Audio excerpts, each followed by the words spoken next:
அன்பு சகோதரர்களே, உலகத்தில் சில எண்களுக்கு சில அர்த்தம் இருக்கிறது. 100 என்று சொன்னால் உடனே நம்முடைய கவனத்துக்கு வருவது காவல்துறையை நினைவுக்கு வரும். நம்பர் 100. 108 என்று சொன்னால் அது அரசு மருத்துவமனையை நம்முடைய நினைவுக்கு கொண்டு வரும். இப்படி ஒவ்வொரு எண்ணுக்கும் ஒரு அர்த்தம் இருப்பதையும் ஒரு நினைவை நமக்கு தருவதை நாம் பார்க்கிறோம். அந்த அடிப்படையில் மூமினான மக்கள், ஏக இறைவனை நம்பியிருக்கக்கூடிய மக்கள் ஒரு நம்பரை எப்போதுமே மனதில் வைத்திருக்க வேண்டும். அந்த நம்பர் எது என்று சொன்னால் 99. அந்த நம்பரை நாம் ஏன் நினைவு வைத்திருக்க வேண்டும்? எதற்காக வேண்டி 99 என்று சொல்லக்கூடிய 99 என்கிற அந்த எண்ணை மனதில் வைத்திருக்க வேண்டும் என்று சொன்னால், அதுக்கு இல்லாமல் நாம் வறுமை நாளிலே தப்பிக்கவே இயலாது. அந்த 99 இருக்கிற காரணத்தினால்தான் நாளை வறுமை நாளிலே நாம் தப்பிக்க இயலும், நம்மை நாம் தற்காத்துக் கொள்ள இயலும். அப்படி என்ன 99? ஒருவேளை அஸ்மாவுல் ஹுஸ்னாவை சொல்கிறார்களோ, அல்லாஹ்வுடைய திருநாமங்கள் 99 அது இங்கே நினைவு கொள்ளப்படுகிறதோ என்று கருதுவதற்கு வாய்ப்பு இருக்கிறது. ஆனால் அதுவல்ல. அல்ல 99 1999 ஏதாவது ஒரு முக்கியமான நிகழ்வு நடந்து அந்த நிகழ்வை மறக்கவே கூடாது அப்படிங்கிற அளவுக்கு, அது ஹிஜ்ரி 99 ஏதாவது நடந்துச்சோ, மறக்க முடியாத ஒரு நிகழ்ச்சி ஒன்று நடந்து முடிந்திருக்கிறதோ இதெல்லாம் நம்முடைய எண்ணம் சிதறி ஓடலாம், எண்ணம் பரவி ஓடலாம். அது அல்ல நம்முடைய நோக்கம். எந்த எண்ணை நாம் நினைவு வைக்கிறோமோ அந்த எண் நம்முடைய ஈடேற்றத்திற்கான எண், நம்மை மறுமையிலே அல்லாஹ்வுடைய தண்டனையிலிருந்து காட்டக்கூடிய எண் தான் அந்த 99 என்று சொல்லக்கூடிய ஒரு நம்பர். ஹதீஸிலே வந்திருக்கிறது. நபிகள் நாயகம் ஸல்லல்லாஹு அலைஹி வஸல்லம் அவர்கள் சொல்லுகிறார்கள், இன்னல்லாஹ ஹலக யௌம ஹலக ஸமாவாத்தி வல் அர்த, அல்லாஹ் வானங்களையும் பூமியையும் படைத்த நாளிலே நியாத ரஹ்மத்தின் திபாகமா பைன ஸமாஇ வல் அர்த, வானம் பூமியை நிரம்பும் அளவிற்கு அல்லாஹ் ரப்பல் ஆலமீன் தன்னுடைய அருளை படைத்து 100ஆக படைத்தார்.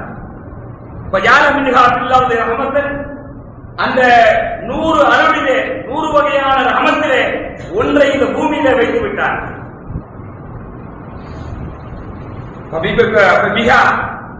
அந்த ஒரு அருளின் காரணத்தினால் தான் ஏத்திக்குள் வாரிதத்துவலா வலதிகா, ஒரு தாய் தன் குழந்தையை நேசிக்கிறார். ஒரு தயிரு பாபுகாலாபா, பறவைகளில் சிலவற்றை நேசிக்கின்றன. மறுமை நாளிலே வருகிற போது அந்த ஒன்றுதான் பூர்த்தி செய்யப்பட்டிருக்கிறது, நிறைவு செய்யப்பட்டிருக்கிறது. அல்லாஹ் படைத்த ரஹ்மத்துல கருணையில ஒன்றுதான் இந்த பூமியில செயல்பட்டுக் கொண்டிருக்கிறது. அது ப்ராசஸிங்ல இருந்துகிட்டு இருக்குது. மறுமை நாள் ஆகிற போது அக்மலஹாபி ஆதி ரஹ்மான் அல்லாஹ் தஆலா இந்த மற்ற அருளையும் அடியார்களே ஈமான் கொண்ட நல்லடியார்களையே கொடுத்து அந்த ரஹ்மத்தை அல்லாஹ் பூர்த்தி செய்வான் என்று சொல்லி நபிகள் நாயகம் ஸல்லல்லாஹு அலைஹி வஸல்லம் சொல்லி காட்டுகிறார்கள். வேறொரு ஹதீஸிலே சொல்கிற போது அந்த அந்நிலத்திலே 99 வைத்துக் கொண்டு, மறுமைக்காக வேண்டி வைத்துக் கொண்டு ஒரே ஒரு அருளை மட்டும்தான் அல்லாஹ் ரப்பல் ஆலமீன் இந்த பூமியில வைத்திருக்கிறார். அதனால் அந்த அருளின் காரணத்தினால்தான், அந்த அன்பின் காரணத்தினால்தான், அந்த பரிவின் காரணத்தினால்தான் ஒரு உயிரினம், ஒரு கால்நடை தன்னுடைய கால் குழம்பை தன்னுடைய குட்டியின் மீது படாமல் உயர்த்திக் கொள்கிறது. கசியத்தான துசீபகு, ஒரு குட்டி மீது கால் பட்டு விடுமோ, கால் குழம்பு விரித்து விடுமோ என்று பயந்து ஒரு குதிரையோ ஒரு கால்நடையோ காலை உயர்த்துவது கூட அந்த ஒரு ரஹமத்தின் காரணத்தினால் என்று சொல்லி நபிகள் நாயகம் ஸல்லல்லாஹு அலைஹி வஸல்லம் சொல்லி காட்டுகிறார். பாசம், அன்பு, கருணை, இரக்கம், பரிவு, இப்படி என்ன வார்த்தையை எடுத்துக் கொண்டாலும் சரி அனைத்தையும் உள்ளடக்கக்கூடியது ரஹ்மத் என்று சொல்லக்கூடிய வார்த்தை. அது அந்த இயல்பு, அந்த உணர்வு பிறருக்கு உதவி செய்யக்கூடிய நிலையிலே போய் சென்றடைய வேண்டும். பிறர் மீது பச்சாதாபப்படக்கூடிய நிலையிலே, பிறர் மீது அன்பு கொள்ளக்கூடிய நிலையில் இருக்கக்கூடிய எல்லா விதமான பாசமும் ரஹ்மத் என்ற சொல்லுக்குள்ளே அடங்குகிறது. அதிலும் குறிப்பாக பூமியில இருக்கக்கூடிய மொத்த ரஹமத்தை அல்லாஹ்வுடைய ரஹமத்துல ஒரே ஒரு பகுதியில 99 பங்கு மறுமை நாளிலே அல்லாஹ் ரப்பல் ஆலமீன் தன்னுடைய மூமினான அடியார்களுக்கு கொடுப்பதற்காக வைத்திருக்கிறார். அந்த ஒன்றை நோக்கிதான் நம்முடைய இலக்கு இருக்க வேண்டும், நம்முடைய பயணம் இருக்க வேண்டும். அந்த 99 ரஹமத்தை அடைந்து கொள்வதற்கு நமக்கு ஆசை இருக்க வேண்டும், ஆர்வம் இருக்க வேண்டும். இந்த பூமியை பொறுத்த வரைக்கும் நீங்க ஆசைப்பட்டாலும் ஆசைப்படாவிட்டாலும் அந்த ஒரு ரஹமத்து கிடைச்சிடும், கிடைக்காம கூட போகலாம், அது பெரிய நஷ்டமும் கிடையாது. ஆனால் மிகப்பெரிய இழப்பு என்னவென்று சொன்னால் மறுமை நாளிலே அல்லாஹ் கொடுக்கக்கூடிய அந்த ஒரு ரஹமத், அந்த 99 ரஹமத் இருக்கிறதா இல்லையா, அந்த ரஹமத்தை இழந்து விட்டால் மனிதன் தப்பிக்க முடியாது. புரிச்சுங்களா? ஒரு ரஹமத்தை பத்தி பேசும்போதே எப்படி பேசலாம் தெரியுமா? ஒரு ரஹமத்தி வசியத்துக்குள்ள செய்யும், என்னுடைய ரஹமத்து எல்லா உலகத்தில் இருக்கிற அனைத்து பொருள்களை வியாபித்திருக்கிறது, எல்லாத்திலும் என்னுடைய கருணை இருக்கிறது. எந்த ஒன்றை தொட்டாலும் அதில் அல்லாஹ்வுடைய ரஹமத் இல்லாமல் இருக்காது. எதுவாக இருந்தாலும் இது ஹதீஸிலே சொல்லப்பட்டிருக்கிறது, நபி ஸல்லல்லாஹு அலைஹி வஸல்லம் சொல்லி காட்டுகிறார்கள். எல்லா விதமான விஷயங்கள் நமக்கு எது கசப்பா தெரியுமோ அது அல்லாஹ்வுடைய ரஹமத் தான். எது கசப்பு? நம்ம யார் கட்டளை போடக்கூடாது, இதை செய்ய அதை செய்ய சொல்லக்கூடாது, தொழுகைன்னு சொல்லக்கூடாது, நோம்பு சொல்லக்கூடாது, சதகா செய்யன்னு சொல்லக்கூடாது, ஜகாத் கொடுன்னு சொல்லக்கூடாது. சொன்னா நமக்கு கசப்பா இருக்கு. ஏன் அல்லாஹ் இந்த கட்டளையை போடுற? எதுக்காக வேண்டி அல்லாஹ் இந்த கட்டளையை போடுற? ஒரு சில விஷயங்கள் அல்லாஹ் தடை செய்யறானா, எதுக்காக வேண்டி தடை செய்யற? அல்லாஹ்வுக்கு ஏதாவது ஆதாயமா, அல்லாஹ்வுக்கு ஏதாவது லாபமா? ஒண்ணுமே கிடையாது. எல்லாமே நம்ம மேல இருக்கிற பாசத்தினாலையும் நம்ம மேல இருக்கிற அன்புனாலையும் தான் அல்லாஹ் அந்த கட்டளைகளை போடுறான். தொழு யாருக்கு நன்மை? உனக்கு தான் நன்மை. அல்லாஹ்வுக்கு ஏதாவது கிடைக்க போதா? நோம்பு வச்சா யாருக்கு நன்மை? அல்லாஹ்வோட கிரேடு ஏறி போதா? நீ நம்ம நோம்பு வைக்கிறதுனால, இல்ல சரக்கார வாரி வாரி கொடுக்கறதுனால அல்லாஹ்வுக்கு ஏதாவது பெருமையா? ஜக்காத்தை கணக்கிட்டு ஒருத்தர் கொடுக்கறதுனால அதனால அல்லாஹ்வுக்கு நன்மையா? எல்லாமே நம்ம சுத்தி வரக்கூடிய விஷயம் தான்.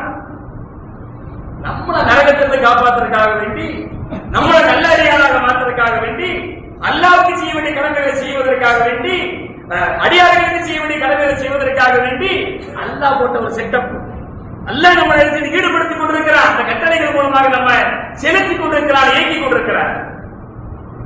குர்ஆன் நெடுகடிக்க பாத்தீங்கன்னு சொன்ன, ஹதீஸ் நெடுகடிக்க பாத்தீங்கன்னு சொன்ன, இந்த உலகத்தை ரொம்ப நீங்க மதிக்காதீங்க, இதை ரொம்ப தலையில வச்சு கொண்டாடாதீங்க, இது இதயத்துல ரொம்ப இடம் கொடுக்காதீங்கன்னு சொல்லப்பட்டிருக்கு.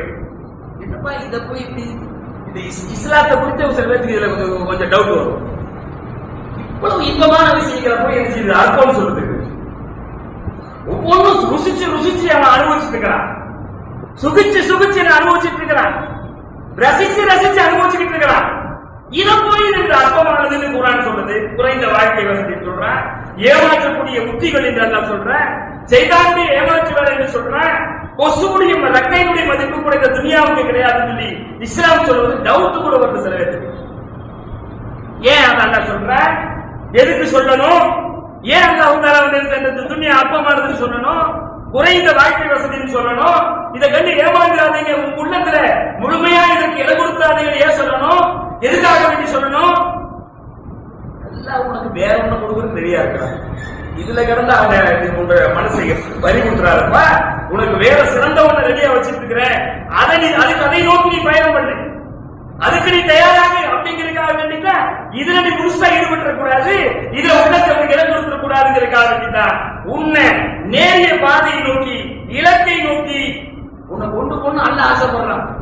அதுக்குதான் என்ன செய்யறான்? நீ இடம் கொடுக்குறாத, இந்த உலகம் உன்னை ஏமாத்திர வேணாம், செய்தா உன்னை ஏமாத்திர வேணாம்னு சொல்றான். அப்ப புரியுதா உங்களுக்கு? எது நம்ம நேசிக்கிறோமோ, எது நம்முடைய கண்ணுல பெருசா தெரியுதோ அது சிறுசு, எது நம்முடைய கண்ணுக்கு ஒண்ணுமே தெரியலையோ அது பெருசு. புரிச்சுங்களா? அல்லாஹ் ரப்பல் ஆலமீன் அதான் என்ன செய்றாங்க, இந்த துனியா அற்பமானதுன்னு சொல்றது கூட நம்ம மேல இருக்கிற ரஹமத்து தான், அல்லாஹ்வுடைய கருணை தான். இந்த துனியாவிலே அந்த கருணையை காட்டுறானே, எதுக்கு? வேறொரு கருணையை நோக்கி உங்களை நகர்த்தணுங்கிறதுக்காக வேண்டித்தான். அந்த 99 ரஹமத்துக்கு உங்களுக்கு வேணுமா?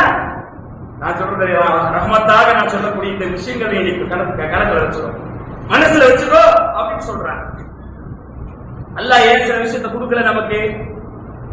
ஏன் கொடுக்கல? மறுக்கிறான். சிலதை கொடுக்கணுங்கிறதுக்காக தான் மறுக்கிறான். சில துனியாவில் நமக்கு செல்வ வசதி சில பேருக்கு கொடுக்கல. ஏன் கொடுக்கல? இதை விட சிறந்த செல்வத்தை கொடுக்கணும் அவன் நினைச்சிருக்கிறான். நீ இதுதான் வேணுங்கிற, எனக்கு இது போதுங்கிற, நீ அல்லாஹ் இதை விட சிறந்ததை கொடுக்கணும் அல்லாஹ் ஆசைப்படுறான். உன்னை காப்பாற்றணும் அல்லாஹ் நினைக்கிறான், உன்னை பெரிய இடத்துக்கு கொண்டு போகணும் அல்லாஹ் நினைக்கிறான். எனக்கு இது சின்னது போதும், எனக்கு வேற ஒன்றும் வேண்டாம் அப்படின்னு நாம நினைக்கிறோம். அப்ப அல்லாஹ் தஆலா இந்த துனியாவை சுருக்கி சில பேருக்கு எனக்கு கொடுக்காம மறுக்கிறான், சில பேருக்கு கொடுக்கிறான். எல்லாமே அந்த சோதனைகளே தான் ரஹ்மத்து தான், அல்லாஹ்வுடைய ரஹ்மத்து தாங்க அது சோதனை. இந்த சோதனையில யார் வெற்றி பெறாங்கன்னு பார்க்கிறான். வசியை கொடுக்கிறா, பயத்தை கொடுக்கிறா, பொருளாதார நஷ்டத்தை கொடுக்கிறா, உயிர்களை பறிச்சு கொள்றான், விளைச்சல்கள் அல்லாஹ் பாதிப்பை ஏற்படுத்துறா. ஏன் ஏற்படுத்துற? உன் வாயில் இந்த வார்த்தை வருதான்னு பார்க்கிறான். அல்லதீன இதா அஸாபத்துக்கும் முஸீபத்துன் காலு இன்னா லில்லாஹி வ இன்னா இலைஹி ராஜிஊன். துன்பம் ஏற்படுகிற போது உன் வாயிலிருந்து இறைவா நாங்கள் உனக்கு சொந்தம், உனக்கு சொந்தம், நாங்கள் உன்னிடத்தில் வரப்போகிறோம் என்று உன் வாயிலிருந்து அந்த வார்த்தை வருகிறதா என்று அல்லாஹ் பார்ப்பதற்காக வேண்டித்தான் அந்த சோதனைகள் கொடுக்கிறான்.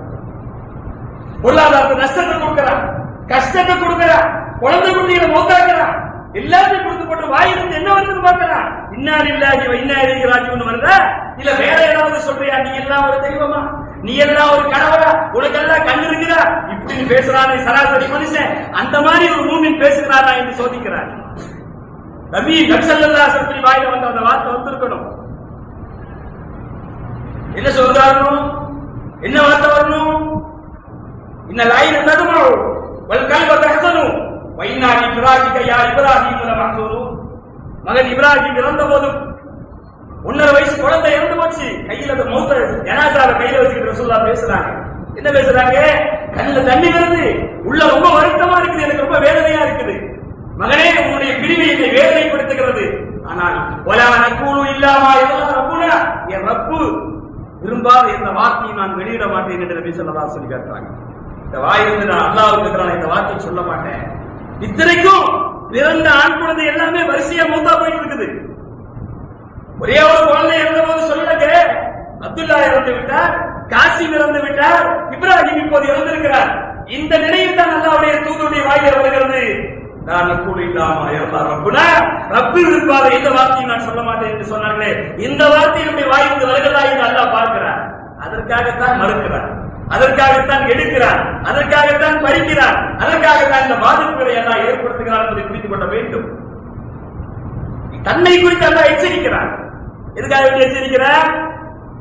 மற்ற விஷயத்தில் நாம் ஏமாந்து விடக்கூடாது, அல்லாஹ் விஷயத்தில் எச்சரிக்கையா இருக்கணுங்கிறதுக்காக வேண்டிதான் தன்னை குறித்து எச்சரிக்கிறார், தன்னை குறித்து அச்சுறுத்துகிறார். இந்த உலகத்தில் மனிதர்களுக்காக வேண்டி பற்பல வேதங்களை எல்லாம் அனுப்பி வைத்தார். ஏன்? இந்த மக்கள் திருந்தி வாழ வேண்டும், நாளை மறுமையை அடைந்து கொள்ள வேண்டும் என்பதற்காகத்தான், நேரைய பாதையிலே பயணிக்க வேண்டும் என்பதற்காகத்தான். ஒவ்வொரு காலகட்டத்திலும் அந்தந்த காலகட்டத்திலே அவர்கள் பேசக்கூடிய மொழியில தூதர்களை அனுப்பி வைத்தார். எதற்காக அனுப்பி வைத்தார்? என்ன நோக்கத்துக்காக அனுப்பி வைத்தார்? அவர்கள் மீது கொண்டிருக்கிற கருணையினால், அன்பினால் தானே தூதர்களை அனுப்பி வைத்தார். இது மனிதனுக்கு புரிந்ததா? ஏற்றுக்கொண்டார்களா? அந்த அறிவுரை அவர்கள் அங்கீகரித்துக் கொண்டார்களா அல்லது நிராகரித்தார்களா? ஏளனம் செய்தார்களா? எந்த தூதர் வந்தவரும் அவர்களை ஏளனம் தான் செய்தார்களே தவிர அவர்களை வரவேற்கவில்லை. இதான் மனிதனுடைய நடைமுறையாக இருந்து கொண்டிருக்கிறது. அதே மாதிரி பாத்தீங்கன்னு சொன்ன அல்லாஹ் நமக்கு செஞ்சிருக்கிற ரஹமத்துல மிகப்பெரிய ரஹமத்து, பூமியான மனுஷன் செய்கிற எல்லா பாவத்தையும் மன்னிப்பதற்கு தயாராக இருக்கிற பிரகடனத்தை எல்லாம் வெளியிட்டு விட்டார். அவனுடைய அதிகாரம் மிகப்பெரியது, அவனுடைய ஆளுமை மிகப்பெரியது. ஆனாலும் கூட அற்ப அடியானாக இருக்கக்கூடிய நம்மை லா இலாஹ இல்லல்லாஹ் என்று சொன்ன ஒரே ஒரு காரணத்துக்காக வேண்டி எவ்வளவு பெரிய பாவம் செய்திருந்தாலும் உன்னை மன்னிக்க நான் தயாராக இருக்கிறேன், நீ திரும்பி வா என்று அல்லாஹ் அழைக்கிறார். நபித்தோழர்கள் சில பேர், சஹாபாக்கள் சில பேர் ரசூல் ஸல்லல்லாஹு அலைஹி வஸல்லம் மன்றத்தில் வந்து இருக்கிறார்கள். அல்லாஹ்வின் தூதரே, யாருக்கு வேணா மன்னிப்பு கிடைக்கும், எங்களுக்கெல்லாம் மன்னிப்பு கிடைக்காது. ஒரு கொலையா 2 கொலையா பண்ணணும்னாங்க. ஏகப்பட்ட கொலைகளை செய்திருக்கிறோம். விபச்சாரங்களுடைய வாழ்க்கை ஒரு அங்கமாக இருந்தது. அதை என்ஜாய் பண்ணி ஜாலியாக சுத்திக்கிட்டு இருந்தாங்க. இணை வைப்பு எங்களுடைய வாழ்க்கையுடைய ஒரு அங்கமாக இருந்தது. கடவுள் என்றாலே கடவுள் என்று சொல்லாதே, கடவுள்கள் என்று சொல். தெய்வம் என்று சொல்லாதே, தெய்வங்கள் என்று சொல். அப்படின்னு பல தெய்வங்களை, எண்ணிக்கை இல்லாத தெய்வங்களை வைத்து வணங்கிக் கொண்டிருந்தோம். இறைவனுக்கு இணையப்பித்துக் கொண்டிருந்தோம். இந்த நிலையிலே உங்களுடைய பிரச்சாரம் எங்களை ஈர்த்திருக்கிறது. ஓரிரை கோட்பாட்டின் பக்கம் நீங்கள் கொடுத்த அழைப்பு எங்களை விசாரத்தின் பக்கம் கொண்டு வந்திருக்கிறது. ஆனால் நாங்கள் செய்த பாவம் ஒன்றும் இல்லை கிடையாது. எங்களை எல்லாம் அல்லா மன்னிக்கிறதுக்கு வாய்ப்பே இல்லை. நாங்கள் இஸ்லாத்துக்கே வந்தாலும் எங்களை எல்லாம் மன்னிக்க மாட்டான் என்று சொல்லி வேதனைப்பட்டு கவலையோடு நபிகள் நாயகம் ஸல்லல்லாஹு அலைஹி வஸல்லம் வந்து உரைத்து எடுத்து நிற்கிறார்கள். முதல் சூரத்துல் ஃபுர்கானுடைய வசனத்தை அல்லாஹ் இறக்கி வைக்கிறான். குல் யா இபாதி அல்லதீன அஸ்ரஃபு அலா அன்ஃபுஸிஹிம் லா தக்னது மின் ரஹ்மத்தில்லாஹ் இன்னல்லாஹ யக்ஃபிரு ذுனூப ஜமீஆ. என்னுடைய அடியார்களே, அல்லாஹ் அழைக்கக்கூடிய வாசகத்தை பாருங்க. என்னுடைய அடியார்களே, அல்லாஹ்வுடைய அருள் விஷயத்தில் நீங்கள் நிராசை அடைய வேண்டாம். லா தக்னது மின் ரஹ்மத்தில்லாஹ், அல்லாஹ்வுடைய அருள் விஷயத்தில் நீங்கள் நிராசை அடைய வேண்டாம். இன்னல்லாஹ யக்ஃபிரு ذுனூப ஜமீஆ, எல்லா பாவத்தையும் அல்லாஹ் மன்னிப்பதற்கு தயாராக இருக்கிறான், மன்னிப்பான். நீங்க ஏன் கவலைப்படுறீங்க? மன்னிக்கிறவன் நான் தானே, நீங்க ஏன் கவலைப்படுறீங்க அப்படின்ட்டு அல்லாஹ் திருமறையின் மூலமாக இந்த பிரகடனத்தை வெளியிட்டான். நீ எவ்வளவு கொலை செஞ்சிருந்தாலும் பரவாயில்ல, திரும்பி வாழ், அவ்வளவுதான் என்னுடைய நோக்கம். திரும்பி வா, என்னை நோக்கி வா, அதுதான் என்னுடைய நோக்கமே தவிர நான் அப்படி செஞ்சிருக்கிறேன் இப்படி மனசை விட்டுரு, போனது போகட்டும், இருக்கிற வாழ்வில் திரும்பி வாழ் என்று சொல்லி அல்லாஹ் ரப்பல் ஆலமீன் அந்த வசனத்தை இறக்கி வைத்து தன் மன்னிப்பை வெளியிட்டானே, அது அருள் இல்லையா? அல்லாஹ்வுடைய கருணை இல்லையா? மார்க்கத்தின் அனைத்து சட்டங்களும், அது இறை வழிபாட்டு சட்டமாக இருக்கட்டும் அல்லது குற்றவியல் சம்பந்தமான சட்டங்களாக இருக்கட்டும், எந்த சட்டமாக இருக்கட்டும், எதற்காக ஒருவன் ஒருவனை கொலை செய்து விட்டார் என்று சொன்னால் அவனை பழிக்கும்படி கொல்ல வேண்டும் என்பது அல்லாஹ்வுடைய சட்டம். ஏன்? மனித குலத்தின் மீது அல்லாஹ் கொண்டிருக்கிற கருணை தான் அதற்கு காரணம். ஐயோ, கொலை செஞ்சுட்டா கொல்லணுமா? இது மனிதனேயுமே கிடையாது. இவன் ஒரு மனிதனை தான் பார்க்கிறான், ஆனா அல்லாஹ் மனித குலத்தை பார்க்கிறான். அந்த சட்டத்தின் மூலமாக மனித குலத்துடைய உயிர் காக்கப்பட வேண்டும் என்று அல்லாஹ் நினைக்கிறார். வலக்கும் ஃபில் கிஸாஸி ஹயாத்துன் யா உலில் அல்பாப். அறிவுடையோரே, உங்களுக்கு இந்த பழிக்கு பழி வாங்குகிற கிசாசு சட்டத்திலே வாழ்க்கை இருக்கிறது என்று அல்லாஹ் சொல்கிறார். ஹயாத் இருக்கு சொல்றார். நீ ஒரு உயிரை காப்பாற்றணும், ஐயோ சரியா செஞ்சுட்டாப்பா, அதுக்காக கொள்ளணுமா? இது வீடு மனிதனை பாராட்டுறாரா? அல்லாஹ் என்ன சொல்றான்? இந்த மாதிரி பசங்க உலகத்தில் இருந்தா போய் பல பேர் கொல்லப்படுவான், இவனை பார்த்து பல பேர் கொள்ளுவான், அது இவனே பல பேர் கொள்ளுவான். மனித குலத்தை பாதுகாக்க வேண்டும் என்று சொன்னால் ஒரு சிலரை மரண தண்டனை இருந்தால்தான் சரி வரும். இதை பத்தி பேசும்போது அல்லாஹ் பேசிட்டு வர்ற படிக்கு படி மரண தண்டனை விதிக்க வேண்டும் என்று சொல்லிவிட்டு அல்லாஹ் சொல்லும்போது என்ன வார்த்தையை பயன்படுத்துகிறார்? இது உங்களுக்கு ரஹமத்தாகத்தான் இந்த சட்டம் அருளப்பட்டிருக்கிறது சொல்லிட்டாங்க. ரஹமத்தாக இந்த சட்டையா அருள் இருக்கிறேன். அதனால அல்லாஹ்வுடைய அனைத்து வசியத்து ரஹமத்தி குல்ல செய்யும், என்னுடைய அருள் அனைத்தையும் வியாபித்திருக்கிறது என்பதற்கு புரிஞ்சதாய் பார்த்தோம். எந்த ஒன்றை நான் செய்தாலும் அதில் என்னுடைய ரஹமத் இருக்கிறது. தண்டனையாக இருக்கட்டும், சோதனையாக இருக்கட்டும், நெகட்டிவா இருக்கட்டும், பாசிட்டிவா இருக்கட்டும், நேர்மறையாக இருக்கட்டும், எதிர்மறையாக இருக்கட்டும், அனைத்திலும் என்னுடைய ரஹமத் இருக்கிறது. இந்த துனியாவுடைய இந்த ஒரு மடங்கு வேலையை இத்தனை பண்ணுதுன்னு சொன்னா 99 என்ன பண்ணும்? அதுதான் மன்னிப்பு. கூப்பிடுற அல்லாஹ் ரப்பல் ஆலமீன் ஒரு மூமினை கூப்பிடுகிறான். ஈமானுக்கு கொடுக்கிற மரியாதையாக நீங்கள் எடுத்துக் கொள்ளுங்கள். அதாவது ஈமான பாதுகாக்கணும்னு சொல்றோம். ஏன் ஈமான பாதுகாக்கணும்? ஒரு மனிதனுடைய ஈமானுக்காக வேண்டி அல்லாஹ் செய்கிற பரிசுகள் எத்தனையோ. அதில் ஒன்று என்ன தெரியுமா? ஈமான் கொண்ட ஒரு மனிதனை தன் அருகிலே அழைக்கிறான், யாருக்கும் தெரியாமல் ரகசியத்தினை மூடுகிறான். அங்க யாரும் இல்லை, அல்லாஹ்வும் அந்த அடியார் மட்டும்தான் இருக்கிறான். இந்த நிலையிலே அத்தாரிப்பு நண்பகதா, அத்தாரிப்பு நண்பகதா, இந்த நாளில் இந்த பாவத்தை செய்தாய், உனக்கு ஞாபகம் இருக்கிறதா என்று அல்லாஹ் கேட்கிறார். தெரியுமா? ஞாபகம் இருக்காது. அல்லாஹ் சொல்றான், யார் அந்த அடியாரை கூப்பிட்டு, யாராவது நானா கூட இருக்கலாம், நீங்களா கூட இருக்கலாம், தெரியாது. அல்லாஹ் கூப்பிட்டு கேட்கிறான், அத்தாரிப்பு நண்பகதா, அத்தாரிப்பு நண்பகதா, இந்த நாளில் நீ செய்தாய் என்ற பாவம் உனக்கு நினைவு இருக்கிறதா? நினைவு இருக்கிறது இறைவா என்று தான் செய்த பாவங்களை எல்லாம் அத்தாயிரா கருதலாகும் பிதுரூபி, அவன் தன் பாவங்கள் அனைத்தையும் ஒப்புக்கொள்கிறான். இனி நம்ம தப்ப போறது அல்லாஹ் கணக்கெடுக்க ஆரம்பிச்சுட்டான். நான் நாசமா போயிட்டு முடிஞ்சு போச்சு, அல்லாஹ் ஒவ்வொன்னா சொல்லி காட்டுறான்னு சொன்ன இதை வச்சு நம்மள ஒரு குடி பிடிக்க போறான்னு சொல்லி கவலைப்பட்டுக் கொண்டிருக்கிற போது அல்லாஹ் கேட்கிறான், அடியான பார்த்து கேட்கிறான், இந்த பாவம் எனக்கு தெரியும், உனக்கு தெரியும், பூமியில வேற யாருக்காவது தெரியுமான்னு கேட்கிறேன். யாருக்கு தெரியாது? அவருக்கு ஏன் தெரியாது? ஏன் தெரியாது? நான் மறைச்சிட்டேன், யாருக்கு தெரியாது. சதர்த்துவாலை துன்யா, துனியாவில் அந்த பாவத்தை நான் மறைத்து விட்டேன். நான் மட்டும் வெளிப்படுத்தி எல்லாரும் தெரிஞ்சிருக்கும். எத்தனையோ பாவங்கள் என் ரப்புக்கும் எனக்கும் தெரிந்திருக்கிற எத்தனையோ பாவங்கள் அல்லாஹ் மறைத்து வைத்து விட்டார். அங்க மறைச்சனா இல்லையா? 1,000 கோடி மக்களுக்கு தெரியப்படுத்தாமல், லட்ச மக்களுக்கு தெரியப்படுத்தாமல், உன் ஊராருக்கு தெரியப்படுத்தாமல், உன் தெருக்காரர்களுக்கு தெரியப்படுத்தாமல், உன் ஜமாத்துக்கு தெரியப்படுத்தாமல் நீ செய்த பாவத்தை மறைத்தேனா இல்லையா? ஆமா. என்ன பண்ணலாம் சொல்லு, என்ன பண்ணலாம் கேட்கிறான். வெளிப்பட்டு சொல்றான், அங்கேயே நம்ம மறைச்சா போறானே, இங்கே உனக்கு வெளிப்படுத்தி கேவலப்படுத்த போறேன், தொழவும் அந்த கல்யாணம் உன்னை நான் மன்னித்து விட்டேன், எல்லா பாவங்களையும் மன்னித்து விட்டேன் என்று சொல்லி அல்லாஹ் அவனை அனுப்பி விடுகிறார் என்று சொல்லி அல்லாஹ்வுடைய ரஹமத்து வேலை செய்து அந்த 99 வேலை செய்யும். அந்த 99 தான் இதை செய்யுது. இத்தனை பாவத்தை செய்திருக்கிறாய் என்று கணக்கெடுத்த பிறகும் கூட உன்னிடத்தில் லா இலாஹ இல்லல்லாஹ் என்கிற கலிமா இருக்கிற காரணத்தினால் உன் அனைத்து பாவங்களை துன்யாவில் மறைத்தது போல இன்றைக்கு மறைத்து விட்டேன், மன்னித்து விட்டேன் போ என்று சொல்றான். இந்த 99 வேணாமா? இந்த 99 வேண்டாம், நாம் மறக்க முடியுமா? பாவங்களில் உழந்து கொண்டிருக்கிற சமுதாயமே அல்லாஹ்வுடைய அருள் இல்லாவிட்டால் நாம் தப்பிக்கவே முடியாது. நாம் செய்திருக்கிற அமல் மிக குறைவு, ரொம்ப ரொம்ப கம்மிங்க. வரலே 1000 முறை சுண்ணத்துங்க உபரியான வணக்க வழிபாடுகள்லாம் எங்கங்க வரல 1000 ஓட்டை. இவ்வளவு பெரிய மஹல்லால பஜ்ர்ல பார்த்தா ஒரு சொப்பு தான் நிக்குது. புரிஞ்சுங்களா? ஏன் அல்ல மன்னிப்பா 99 இருக்குது அப்படின்னு சொல்றாங்க. 99 பயன்படுத்தி நம்ம போயிடலாம் நினைச்சுக்கிறாங்க. புரிஞ்சுங்களா? அது 99 இல்லைன்னு சொல்லல, ஆனாலும் கூட அல்லாஹ்வுடைய அந்த 99 கருணை கிடைக்க வேண்டும் என்று சொன்னால் நீ செய்திருக்கிற ஏதோ ஒரு அமல் தான் அந்த 99க்கு காரணமாக இருக்கும். ஒரு அமலா கூட இருக்கணும், ஏதாவது செஞ்சு வைக்கணும் நினைக்கணும். ஒரு கருணை உன்னை நரகத்திலிருந்து காக்கலாம். பசியோடு ஒருவன் வந்து நிற்கிறான், பசிக்கிறது என்று சொல்கிறான். ஒரு அரபியுடைய வீட்டில் என்ன இருக்கும்? பேரிச்சம்பழம் தான் இருக்கும். ஒரு கூடை பேரிச்சம்பழம் இருக்கலாம், ஒரு வசக்கு இருக்கலாம், ஒரு சாவு இருக்கலாம், அல்லது ஒரே ஒரு பேரிச்சம்பழம் கூட இருக்கலாம். ஆனா அவன் கையேந்தி நிற்கிறான், பசியோடு நிற்கிறான். பார்த்துவிட்டு இவனுக்கு கலக்கமாக இருக்கிறது, கவலையாக இருக்கிறது. எடுக்கிறான், நீ பாதி தின்னுக்குப்பா, நான் பாதி தின்னுக்கிறது 2 பிச்சு அவன் பாதி தின்னுட்டான். அவன் பசியை பார்த்து இவங்க அவனை கவலைப்படுறான். இது கூட அவனை நரகத்திலிருந்து மீட்டெடுத்து அவனை சொர்க்கத்துக்கு அனுப்ப வேண்டும் என்று சொல்லலாம்.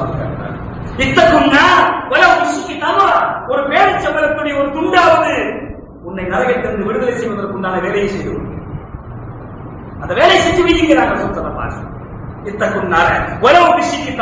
ஒரு பேரிச்சம்பழம் உன்னை நரகத்திலிருந்து விடுவிக்கும். சிச்சுவேஷன் பொறுத்த விஷயம், சூழ்நிலையை பொறுத்த விஷயம் அல்லாஹ்வுடைய தூதர் ஸல்லல்லாஹு அலைஹி வஸல்லம் சொல்லி காட்டுகிறார். அதனால பிரியாமல் கூட தேவையில்லைங்க. ஏன்? தாகத்தினால் நாக்கை தொங்க போட்டுக்கொண்டு ஈர மண்ணை தின்று கொண்டிருந்த நாயினுடைய அந்த கஷ்டத்தை பார்த்து விட்டு கலங்குகிறாள் ஒரு விபச்சாரி.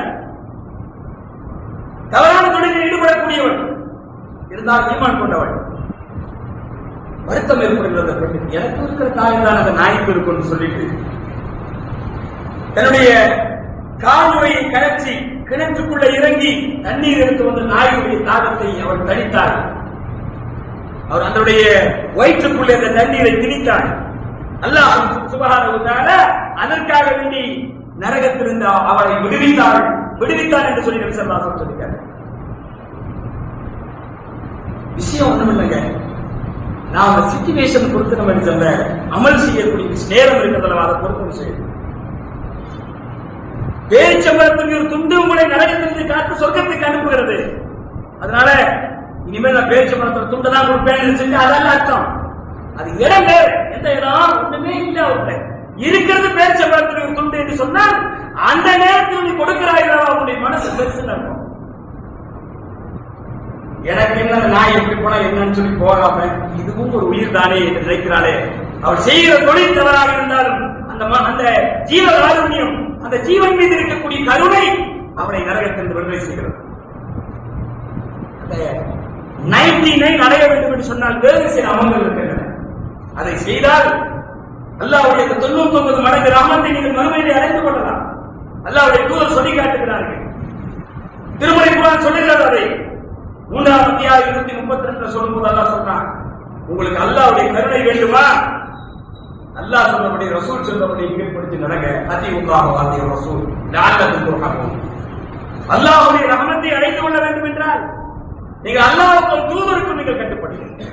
குர்ஆன் ஹதீஸ் தான் தீர்வுங்கிறான் அல்லாஹ் தஆலா. தொழுகையை நிலைநாட்டுவது, 5 நேர தொழுகையை நிலைநாட்டுவது நிச்சயமாக அந்த 99 மடங்குக்கு ரஹமத்தை அல்லாஹ் நமக்கு பெற்றுத் தரும். திருமறை குர்ஆன் சொல்லுகிறது, அகீமுஸ் ஸலாத் வ ஆத்து ஸகாத்த வ அத்தீஉ ரசூல லஅல்லகும் துர்ஹமூன். அல்லாஹ்வுடைய ரஹமத் வேண்டும் என்றால் நீங்கள் தொழுகையை நிலைநாட்டுங்கள், ஜக்காத்தை கொடுங்கள், ரசூலுக்கு கட்டுப்படுங்கள். நிச்சயமா உங்களுக்கு அல்லாஹ்வுடைய ரஹமத், அந்த 99 மடங்கு ரஹமத் உங்களுக்கு கிடைக்கும். பூமியிலே உயிர் ஜீவனாக வாழக்கூடிய எல்லோருக்கும் கல்வி உள்ளதாக நடந்து கொள்ளுங்கள். மதம், இனம், மொழி இதெல்லாம் வேறுபட்டு நீங்க வேறுபடுத்தி பார்க்காதீங்க. அல்லாஹ்வுடைய அடியார்களை, அல்லாஹ்வுடைய அடியார்கள் கண்ணோட்டத்தில், அல்லாஹ்வுடைய படைப்புகள் என்ற கண்ணோட்டத்தில் கருணை காட்டுங்கள். அல்லாஹ்வுடைய ரஹ்மானுடைய கருணை உங்களுக்கு கிடைக்கும். அர்-ராஹிமூன யர்ஹமுஹுர் ரஹ்மானு யர்ஹமு மன் ஃபிஸ் ஸமா யர்ஹமுக்கும் மன் ஃபிஸ் ஸமா யர்ஹமு மன் ஃபில் அர்தி யர்ஹமுக்கும் மன் ஃபிஸ் ஸமா. கருணை உள்ளவர்களுக்கு தான் அல்லாஹ் கருணை காட்டுகிறார். பூமியில் உள்ளவர்களுக்கு நீங்கள் கருணை காட்டுங்கள், வானில் உள்ளவர்கள் உங்களுக்கு கருணை காட்டுகிறார். நபிகள் நாயகம் ஸல்லல்லாஹு அலைஹி வஸல்லம் காட்டுகிறார். அடுத்த விஷயம் என்ன சொன்னா, கல்வி அவைகள் இருக்கல்லவா, கல்வி என்று சொன்னால் மார்க்கத்துடைய கல்வி, குர்ஆன் ஹதீஸ் படிக்கப்படக்கூடிய இடங்கள் இருக்கல்லவா, வாசிக்கக்கூடிய இடம் இருக்கல்லவா, படிச்சு கொடுக்கக்கூடிய இடம், அந்த இடத்திலே அமர்ந்து காது தாழ்த்தி கேட்பது, அது அல்லாஹ்வுடைய 99 மடங்கு ரஹமத்துக்கு நம்மை ஆளாக்கும். நபிகள் நாயகம் ஸல்லல்லாஹு அலைஹி வஸல்லம் சொல்கிறார்கள், திருமறை குர்ஆன் சொல்லுகிறது, இதா குரிய குர்ஆன் ஓதப்படுகிற போது ஃபஸ்தமிஉ லஹு, அதை காது தாழ்த்தி கேளுங்கள். வாஞ்சித்து வாயை மூடிக்கொண்டிருங்கள், லஅல்லகும் துர்ஹமூன், நீங்கள் அல்லாஹ்வுடைய கருணைக்கு ஆளாவீர்கள். அதனால நம்மளால ஒரு கால பதில்ல வாயை மட்டும் மூடுறதுல கண்ணையும் சேர்த்து மூடிக்கிறாங்க. புரிஞ்சுங்களா? பதில்ல நம்ம குர்ஆன் படிச்சுட்டு தஃசீர் படிச்சுட்டு இருப்போம், அல்லாஹ் வாயை மூடி உட்கார சொல்றையா, வாயை மட்டும் மூடணும், கண்ணையும் சேர்த்து மூடிடுவோம் சொல்லி மூடி டப்புன்னு உட்கார்ந்து தூங்கிடுறாங்க. புரிஞ்சுங்களா? பல பேர் உட்கார்ந்து கேட்கவும் செய்யறாங்க. சரிங்களா? அதனால குர்ஆன் ஓதப்படுகிற போது நீங்கள் காது தாழ்த்தி கேளுங்கள், வாய் மூடி மௌனமாக இருங்கள் என்று சொல்லி அல்லாஹ் திருமறை குர்ஆனில் சொல்லி காட்டுகிறார். பள்ளிவாசல் என்பது தொழுகைக்கு மட்டும் உரிய இடம், கல்விக்குரிய இடம் அல்ல என்று சிலர் நினைக்கிறார்கள். அல்லாஹ் நபிகள் நாயகம் ஸல்லல்லாஹு அலைஹி வஸல்லம் சொல்கிறார்கள், வஜ்தமா கௌமுன் ஃபீ பைத்தின் மின் புயூத்தில்லாஹ், அல்லாஹ்வுடைய வீடுகளில் ஒரு கூட்டம் ஒன்றாக கூடி அமர்ந்து யத்ரூன கிதாபல்லாஹ், அல்லாஹ்வுடைய வேதத்தை ஓதி காட்டி, வயததாரஸூனஹு பைனஹும், தங்களுக்கிடையே ஒருத்தருக்கு சொல்லிக் கொடுத்து கற்றுக் கொடுத்துக் கொண்டிருந்தால், இல்லா நஸரத் அலைஹிம் சக்கீனா, அல்லாஹ்வுடைய அருள் இறங்குகிறது, அமைதி இறங்குகிறது. வகசியத்துக்கும் ரஹ்மான் அவர்களை அல்லாஹ்வுடைய கருணை போக்கிக் கொடுக்கிறது, மலக்குமார்கள் சூழ்ந்து கொள்கிறார்கள். அல்லாஹ் தஆலா தன்னிடத்தில் இருக்கக்கூடிய மலக்கிடத்துல அவர்களை குறித்து பெருமையோடு நினைவு கொள்கிறார். யாரியானப்பார் அப்படின்னு சொல்லி அல்லாஹ் மலக்கிடத்தில் பேசுகிறார். அதனால கல்வி அவை என்பது குர்ஆன் ஹதீஸ் வாசிக்கப்படுற இடம் என்பது அல்லாஹ்வுடைய ரஹமத்தை அந்த 99 பெற்றுத் தரக்கூடிய அவைகளை புரிந்து கொள்ள வேண்டும். அடுத்த விஷயம் என்ன தெரியுமா, ஒரு நோயாளி நம்ம கேள்விப்பட்ட சந்திக்கும் பார்த்தோம்னா பார்த்து பேசிக்குவாங்க, ரசூலுல்லாஹ் வந்து பேசுறாங்க, அது அல்லாஹ்வுடைய 99 ரஹமத்தை பெற்றுத் தரும் என்பது சந்தேகம் இருக்க முடியாது. ஜாபிர் அப்துல்லாஹ் ரலியல்லாஹு அன்ஹு அவர்கள் அறிவிக்கக்கூடிய செய்தி வந்திருக்கிறது. அல்லாஹ்வின் தூதர் ஸல்லல்லாஹு அலைஹி வஸல்லம் சொல்கிறார்கள், மன் ஆத மரீதன், ஒரு நோயாளியை சந்திக்க சென்று லம் யஸல் யஹூது பிர் ரஹமத், சென்றால் அல்லாஹ்வுடைய ரஹமத்திலே அவர் மூழ்கி கொண்டிருக்கிறார். ஹத்தா இஜ்லிஸ், அவர் அமர்ந்து, பைதா ஜலஸ, அவர் பக்கத்தில் போய் அமர்ந்து விட்டால் இது தம சபிகாதிலே முழுவதுமாக மூழ்கி விடுகிறார் என்று அல்லாஹ்வுடைய ரஹமத்து குளத்திலே அல்லாஹ்வுடைய அந்த அருள் என்கிற நீர்நிலையிலே மூழ்கி விடுகிறார் என்று சொல்லி அல்லாஹ்வுடைய தூதர் இலக்கியமாக சொல்லி காட்டுகிறார். அப்படியே அல்லாஹ்வுடைய ரஹமத்துக்கு ஆளாகிற இடம் ஒரு நோயாளியை சந்திக்கிற இடம் என்று சொல்லி அல்லாஹ்வுடைய தூதர் சொல்கிறார்கள். 99 வேணும்னா யாரை பார்க்கணும்? நோயாளிகளை சென்று சந்திக்க வேண்டும் என்பதை அல்லாஹ்வுடைய தூதர் சொல்கிறார்கள், அஹ்மதிலே பதிவாயிருக்கிறார். அடுத்தது ஒரு ஃபைட் ரசூலுல்லாஹ் சொல்லி கொடுக்குறாங்க, சண்டை. ஒரு சொல்ல முன்னாடி சண்டை போடணுங்க, சண்டை போடணும். எங்க சண்டை போடணும்? எதுல சண்டை போடணும்? ராத்திரி நடுராத்திரி எது சண்டை போடணும்? எப்படி சண்டை போடணும்? சண்டை வரும். ரஹிமல்லாஹு ரஜுலன், அல்லாஹ் ஒரு மனிதருக்கு கருணை காட்டட்டும், ரஹ்மத் அல்லாஹ் கிடைக்கட்டும். அவர் இரவிலே நடுராத்திரி எழுந்திருத்து சல்லாவை தொழுது விட்டு வாய்க்கலாம் இப்ராஹிம் தன்னுடைய மனைவி எழுப்புகிறார். எந்திரிச்சு தொழு அப்படின்னு நடுராத்திரி இல்லை. அவன் திரும்பி படுக்கிறான். பெட்ஷீட்டை போட்டு இழுத்து போட்டு படுக்கிறான். போய் ஒரு ஓட்டையில தண்ணி எடுத்து வந்து தெளிச்சு விட்டார். தெளிச்சு விட்டா என்ன நடக்கும் வீட்டுல? அதான் சண்டை போடுவேன்னு சொல்றாரு. சண்டை நடக்கும், கோபப்பட்டு கொந்தளிச்சு என்பதை அடிக்கும். ஆனால் அல்லாஹ்வுடைய ரஹ்மத் அவருக்கு இருக்கிறது. எழுந்து தொலை சொல்றாங்க. வேற ஒன்றும் சொல்லலையே. வேற ஏதாவது சொன்னாரா? வேற ஒன்றும் சொல்லல. எப்படி தொழுமான்னு சொல்றது? என்ன தப்பு இருக்குது? இது நடுராத்திரியில் நடக்கிற விஷயம். வஜிருக்கு எழுப்பினாலே எப்படி எதிர்மலை வெடிக்க மாட்டேங்க. பல இடங்கள்ல நடுநிசி ராஜ்யத்துக்கு எழுப்பது ஒரு பக்கம் இருக்கட்டும், வஜிருக்கு எழுப்பி பாருங்களேன். அன்னைக்கு காப்பி கிடையாது, நாட்டாவே கிடையாது. உங்களுக்கு தூக்கத்தை கெடுக்க சொல்லி சண்டை வந்துருவாங்க. அல்லாஹ்வுடைய ரஹ்மத்துக்குரிய அந்த 99 வேணுமா கொண்டாடி எழுப்புங்கிறார். அதே மாதிரி சில வீட்டுல நேர் மாற்றம். அந்த அம்மா ஒரே ஜமாத் பையன் போடும், அதுக்கு போகும், இந்த பையனுக்கு போகும், அந்த பையனுக்கு போகும், தொழுவும் எல்லாம் போகணும். இந்த ஆளு ஒரே யாரும் தான் ஒவ்வொரு கிடையாது, பஞ்சர் கிடையாது, விசா கிடையாது, எதுவும் கிடையாது. பெருநா தொழுவ மட்டும்தான். மீறி கூட சும்மா கொள்வார். அவ்வளவு. இந்த மாதிரி வீடுகள் இருக்கு. இந்த அம்மா பெரிய தொழுக இந்த மாதிரி ஆளுங்க என்ன செய்யும்? இதை போய் தொழுகை சொன்னா என்ன? ரசூலா சொல்றாங்க, ஒரு பெண்ணுக்கு எல்லாம் ரமத்தை செய்யட்டும். நடுநிசையில எழுந்து ஒழு செய்து தொழுது விட்டு கணவனை எழுப்புகிறார். எந்திரிச்சு தொழுங்களேன். அல்லாஹ் இறங்குற நேரம் இது. இறங்கி மூஞ்சில போயிடுச்சுன்னு சொன்னா அல்லாஹ் இறங்குறான்னு வருது. நீங்க எந்த அல்லாஹ்வுடைய ரஹ்மத்துக்குரிய நேரம் இது? எந்திரிச்சு தொழுங்களேன், துவா செய்யுங்கன்னு சொன்னா போய் வேலையில போடி அப்படிங்கிற மறுக்கிற போது எழுச்சது.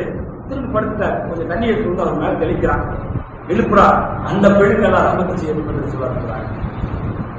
இங்க என்ன நடக்கும்? மூஞ்சி வீங்க இருக்கு. நாளைக்கு அடுத்த நாள் காலையில் எழுந்திரிச்சு பார்த்தேன் வீட்டுல கொஞ்சம் இன்னும் நான் என் குடும்பத்தை குடும்பத்துக்காண்டி பண்றேன், இது என்ன இப்படி பண்ணிட்டு இருக்கிறேன்னு சொல்லி அல்லாஹ் குத்து குத்தி போடுவான். ஆனாலும் அல்லாஹ்வுடைய தூதர் சொல்லுகிறார்கள், இந்த ஊழல் அது அல்லாஹ்வுக்காக, அல்லாஹ்வுடைய தொழுகைக்காக, அல்லாஹ்வுடைய ரஹ்மத்துக்காக இருக்கிற பட்சத்தில் அல்லாஹ்வுடைய அன்பை கொள்வதற்காக இருக்கிற பட்சத்தில் அல்லாஹ் ரஹ்மத்தை செய்யட்டும். 99 வேணுமா? நடுராத்திரி எழுந்து எழுப்புங்க. நீங்க தண்ணி விடுங்க, அவங்க ராக்கெட் விடும், பிரச்சனை ஒண்ணு இல்லை. அல்லாஹ் ரஹ்மத்தை செய்யட்டும் என்று ரசூல் ஸல்லல்லாஹு அலைஹி வஸல்லம் சொல்லி காட்டுகிறார். அதனால் இன்னொரு விஷயம் 99 கிடைக்கிறதுக்கு இன்னொரு ஒரு வழி இருக்கு. ரசூலா பேசுறாங்க, ரஹிமல்லாஹ் அப்தன் கால பகரிம. பேசினால் நல்லதை பேசணும் என்று திட்டமிட்டு அவர் பேசுகிறார். அதன் மூலம் பரிசை அடைந்து கொள்கிறார். அந்த மனிதருக்கு அல்லாஹ் ரஹ்மத் செய்யட்டும். அல்லது வாயை மூடிக்கொண்டு சும்மா இருக்கிறார், சலாமத்தாக இருக்கிறார், அந்த மனிதருக்கு ரஹ்மத் செய்யட்டும். பேசினா நல்லதை பேசு, இல்லாட்டி வாயை மூடிக்கிட்டு ரசூல் ஸல்லல்லாஹு அலைஹி வஸல்லம் சொல்றாங்க. இதன் மூலமாக நீங்க 99 அறிந்து கொள்ள முடியும். வியாபாரத்துல ரொம்ப டைட்டா இருக்காதீங்க, கொஞ்சம் லூசு கொடுக்கல. 100 கிராம்னா 110 போட்டு ஒண்ணு தப்பு இல்லை. கொஞ்சம் பெருந்தன்மையா நடந்துக்கிறீங்களேன். இது உங்களுக்கு 99 வழி செய்யும் ரசூல் ஸல்லல்லாஹு அலைஹி வஸல்லம் காட்டுறாங்க. ரஹ்மல்லாஹு அப்தன் சமஹன் இதா பாஅ சமஹன் இதா இஸ்தரா சமஹன் இதா கதலா.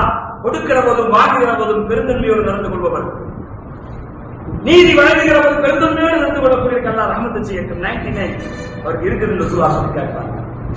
சோதனைகள் மீது நீங்கள் பொறுமையாக இருந்தால் அவருக்கு ரஹ்மத் இருக்கிறது என்று சொல்லி திருமறை குர்ஆன் சொல்கிறது. உலாயிக அலைஹிம் ஸலாத்துன் ரப்பிஹிம் வ ரஹ்மா.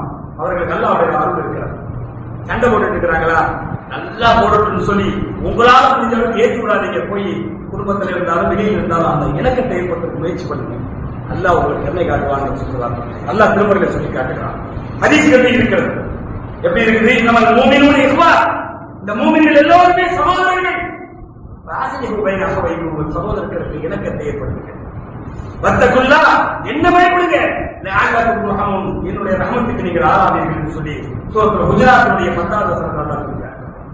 புரிஞ்சா? அப்ப 99 சும்மா இல்ல, சும்மா வந்துடாது.